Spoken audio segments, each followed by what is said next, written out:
What's up, Mouse fam, and welcome back to another video. Just over a month ago, on June 25th, Disney dropped a bombshell on their Disney Parks blog website. Following a growing online petition that may or may not have pushed Disney's hand a bit, the company announced that a reimagining of the classic and beloved Splash Mountain would be coming to both Disneyland and Walt Disney World, based on the critically acclaimed 2009 hit, Princess and the Frog. While no timetable was given by Disney, and amid swirling rumors on Disney fandom blogs that the end date of this project could be as late as 2023 or 2024, we still believe Disney has this reimagining greenlit in the near future, despite all of the post-pandemic cutbacks. Also, despite a vocal minority speaking up with Save Splash Mountain, we think that this decision by Disney is fantastic. So, join us today as we rank the top 5 reasons why we think that the reimagining of Splash Mountain into the New Adventures with Princess Tiana is a brilliant move by Disney.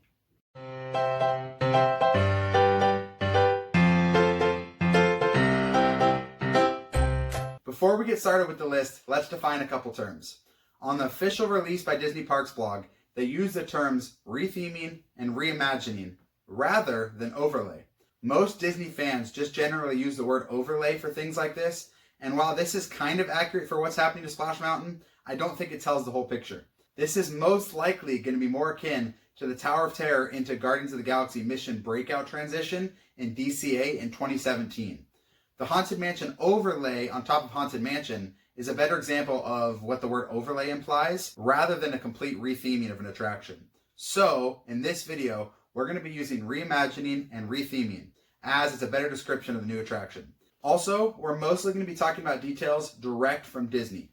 Disney released their official article just over a month ago. Since then, they haven't released anything, but there's been a lot of talk on Twitter and Disney forums online that this project has been canceled or scaled back or something else drastic.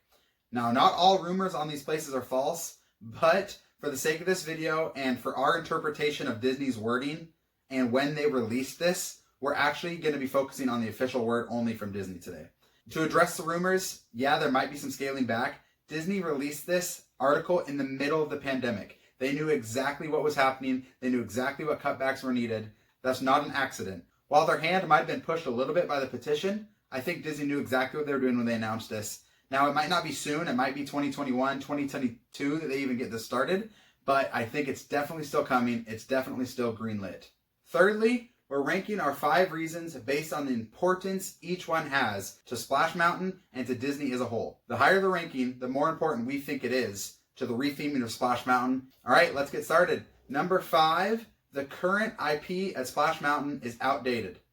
Now, this is probably going to garner the most hate, as most of the rhetoric of Save Splash Mountain is the IP. Obviously, most are going to agree that the original IP that Splash Mountain's based off of, Song of the South, is problematic and rooted in cultural insensitivities and stereotypes. And that's a nice way of saying it. Disney's hidden it away for a reason. 99% of Disney fans will agree with that. If you disagree with that, this argument's probably a non-starter already for you, and you're probably not going to get a lot out of this video, so I'd probably click away now. We can all agree that this movie deserves to be hidden away. However, what most detractors from the change do argue is that Splash Mountain has detached itself from the Song of the South IP. So that's the argument we're going to touch on today. While it may be true that Splash Mountain has separated itself from Song of the South and has kind of become its own de facto IP, I do hear that argument. My counter would be it's still an outdated IP either way. Even if we don't want a fully IP-based lineup in our parks and we want to fight for original attractions, Expedition Everest, Space Mountain, Thunder Mountain, Haunted Mansion, that still doesn't change the fact that Splash Mountain was originally created off of an IP.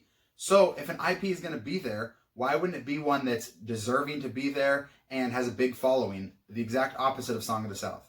Ultimately, I probably would agree that Splash Mountain has separated itself from Song of the South a bit, mostly because people don't really know that they're related. People ride Splash Mountain if they don't know the history already, then they just think that it's its own thing. But that doesn't change the fact that the character still exists from Song of the South. That's still an IP-based attraction, and it's still problematic to a lot of people. Why would we not want to replace something that's problematic to a lot of people and outdated at the same time? If people don't know about the IP, it's clearly outdated. If people do know about it, they realize that it pushes negative and damaging stereotypes, so why would we want that in our parks? If Song of the South as a movie never existed, and Splash Mountain was its own thing created brand new by Imagineers, then I may be on board with save Splash Mountain. Because we do need fresh, non-IP attractions in our parks. But, as it stands, Song of the South does exist, it was made, and it is culturally insensitive.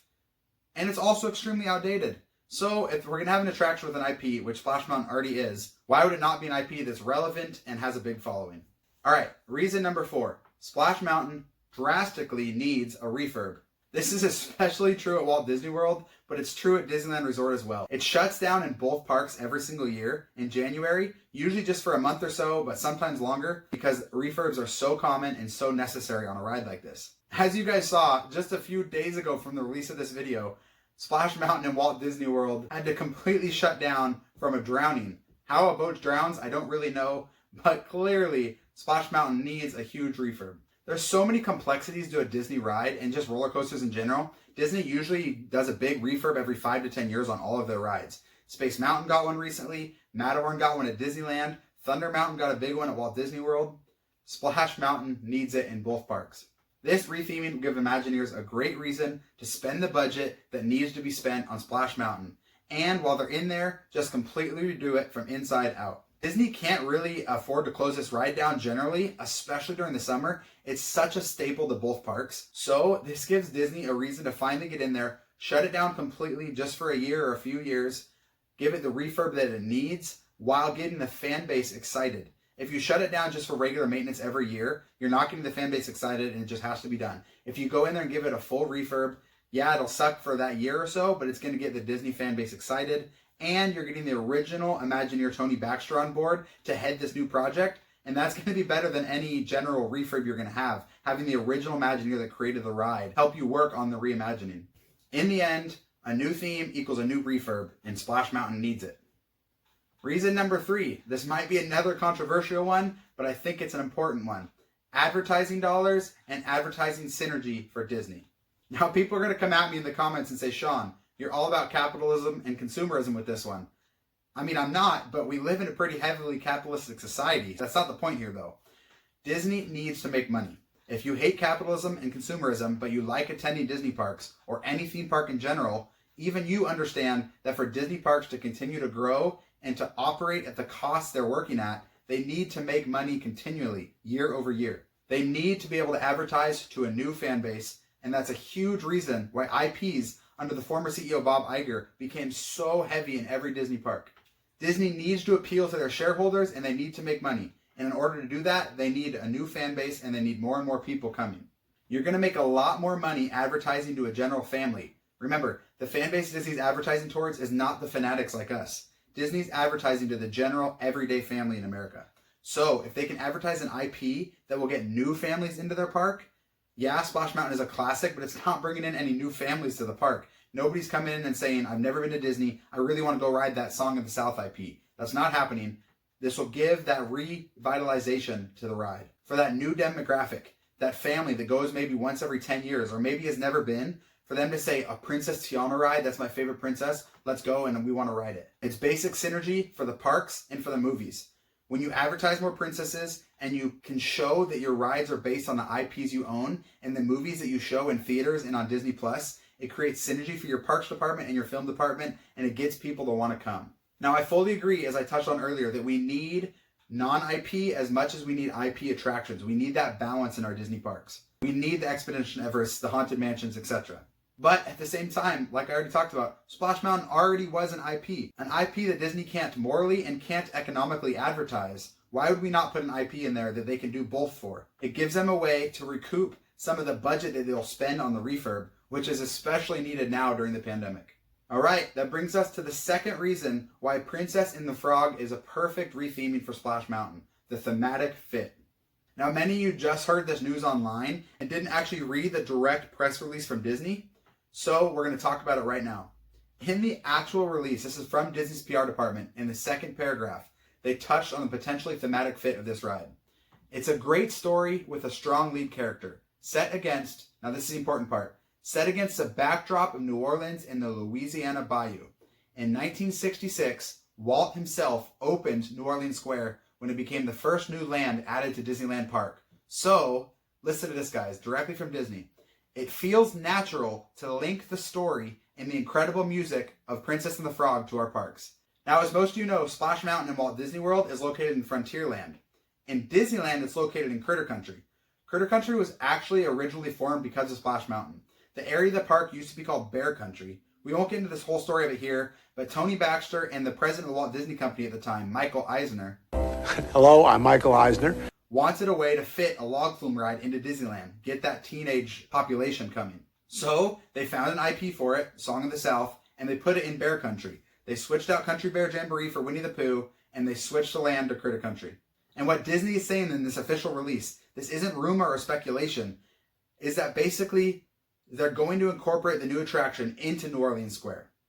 For Disneyland, this is perfect news. Critter Country is by far the worst land in Disneyland. It's worse than Toontown. It's the only dead end in the park besides Toontown. It only has 2 attractions, a couple stores, and a very below average restaurant. If you want to hear my thoughts on the restaurant, click the video above. Not very good. So, Disney adding and expanding to one of the best lands in any domestic Disney park. Might be one of the best lands in any park in the world outside of Tokyo Disney Sea, maybe Galaxy's Edge. New Orleans Square is a perfect, beautiful Walt creation. To add an e-ticket attraction to an already perfect land, guys, it's an easy fit. This will probably be, based on Disney's wording in the press release, a Bayou-type expansion to the land. So you retheme Winnie the Pooh down the road if you need to. It will be a perfect fit, and you're expanding one of the best lands ever with one of the best rides ever. As for Walt Disney World, this might be a tougher sell thematically, but I think it still can be better. In Walt Disney World Frontierland, it's really huge and spacious. They could even make a Bayou or New Orleans Square type mini land over there. Similar to what they've done in Adventureland with the Arabian Village and the Caribbean Plaza. They have room to have fun with it and really make it work perfectly. Especially at Disneyland, but at Walt Disney World as well, this retheme can be a spectacular thematic fit, much better than what Splash Mountain was in both parks. And that brings us to the number one reason why this will be a perfect retheme of Splash Mountain. Princess and the Frog under-representation. Let's go back to counter-arguments. The number one counter-argument to why this retheme should not happen, and I'm sure we'll see it in the comments, is because, quote-unquote, Princess and the Frog deserves their own ride. Everybody says that on both sides of the argument, which means everybody agrees Princess and the Frog is underrepresented in the parks. It's a classic Disney film, and the only representation it has is a couple stage shows and occasional meet and greets by Tiana. She is in Mickey and the Magical Map at Disneyland and Fantasyland, but that's really about it. So, to address the counterclaim, yes, Princess and the Frog does deserve its own attraction. So do about 20 or 30 other Disney IPs. There's not enough room and not enough budget to just build every single IP that deserves it a huge e-ticket attraction. So, if an IP like Tiana deserves her own ride, and everyone agrees she does, why would you not want to give her one of the best rides in any Disney park? One of the reasons Splash Mountain is so popular is the music and the characters, yes. But I would argue that one of the top reasons, maybe the top reason, Splash Mountain is so universally beloved is the ride system. People want to get wet, they want to experience the thrill and all of the drops, and they want a 15-minute ride that's worth the wait time. Plus, the entire family can ride it. So, why would you not want to give Princess Tiana one of the most beloved and notorious and quintessential Disney attractions in any park? Obviously, if the Imagineers are given a low budget, or if they do a tacky job with the overlay, then yeah, I agree, Princess and the Frog deserves better. But until we know for sure, we have to give Disney the benefit of the doubt. If they do it the way they reimagined Tower of Terror into Guardians of the Galaxy Mission Breakout, then this could be perfect. If they give Princess and the Frog the budget it deserves and the time it deserves, then there's no reason why this won't be better than any new attraction that Disney would build from the ground up. There's only so much space in each park, especially in Disneyland, and there's only so much money to build new e-ticket attractions. You could give Princess Tiana maybe a spinner ride like a carousel or a small dark ride with that budget, but why would you want to give her that? And on top of all this, given the current climate in our country, replacing a racist IP with an IP based on Disney's only black princess, one of Disney's only black leading characters in general, how has she not been given a ride yet? That makes no sense. It was such a popular movie. There's not even a black character that's been given their own ride in a Disney park yet. Going back to Disney's release, we're going to read you guys a quote again. Quote unquote, "With the long-standing history of updating attractions and adding new magic, the retheming of Splash Mountain is of particular importance today. The new concept is inclusive, one that all of our guests can connect with and be inspired by, and it speaks to the diversity of the millions of people who visit our parks each year. It's obvious from every side, especially Disney's side and the fan side, that this move should have been made years ago. Little girls grew up idolizing Princess Tiana. Now they get the opportunity to go ride one of the best rides in any Disney park and see their idol, or if they haven't seen the movie, see a new idol of theirs and look up to that. Princess Tiana deserves it. The fans deserve it. Disney deserves it. I really don't see an argument that can be made why this isn't a perfect move for all sides involved. But let me know what you guys think down in the comments below. Did I miss something? Is there another reason why this is a great fit that we didn't talk about? Do you disagree? Because I know we're going to get a lot of people disagreeing. Hit that dislike button, guys, if you really need to. It's just our opinion. It's okay if you need to hit that dislike button. Just let us know politely down in the comments. What reasons do you disagree with? It's enlightening and fun to debate Disney, you guys, but only if it's healthy and not rude or toxic. A lot of the debate on Twitter and Facebook and some of these Disney forums around the Splash Mountain retheme has just been toxic and rude. So if you're going to come in here and bash people, just leave now. But if you want to come in and talk in the comments or on Twitter and Instagram at Ranking the Mouse, you guys can tell me why you think I'm wrong or why you think I'm right. Just let me know. Also, if you want to support, even if you need to hit that dislike button, just hit that subscribe button as well. That really helps support our channel, really helps us out a bunch. And we'll see you guys in the next video. Peace.